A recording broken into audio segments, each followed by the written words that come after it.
What do you see? Because we said, okay, mental health is a challenge in the community.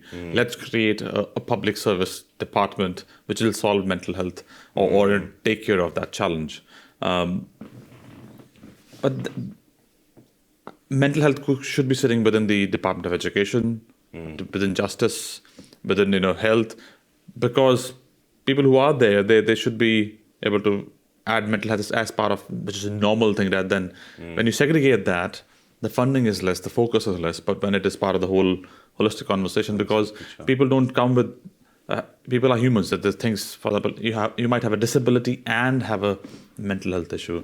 You are an elderly person and might also have. Yes. So once you see this person as a whole, the solutions are much easier than saying, okay, there's you are multiple parties in one person, that this problem for you is. We've got to go over here to look at this. And go back over here and look at this. Yeah. You could integrate it all. Just how do you do that? Where are the resources and where's the funding, and how are we going to pour so much time and energy into bringing it all together? Do you think there's an opportunity to do advocacy for that kind of an idea or a concept?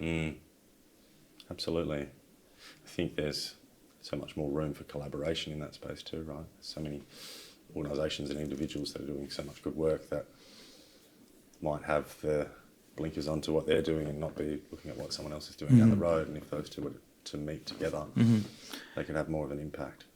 And why do you think there's also another stats which coming out that young people are not getting into relationships, or young people are more not socializing enough, so or not being that social? They are just probably sticking to themselves or very small group. So why do you think that's happening with the younger people? One of the biggest contributing factors has got to be technology.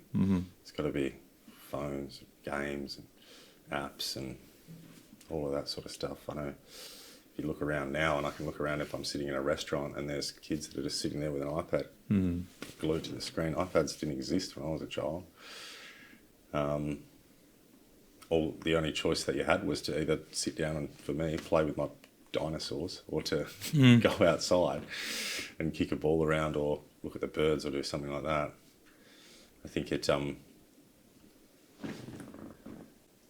becomes hard to socialise if you've isolated for so long and you've sat there in front of a screen, or you've looked at your phone, or some of the apps and things that come out are so addictive for children now, with all of the streaks that you get. You've got to log in every day, and then you get all these prizes and things like that, and they're just glued to a screen, so you're not necessarily outdoors and socialising and communicating face to face or with friends or building real relationships when you've got all of that in front of you on a screen.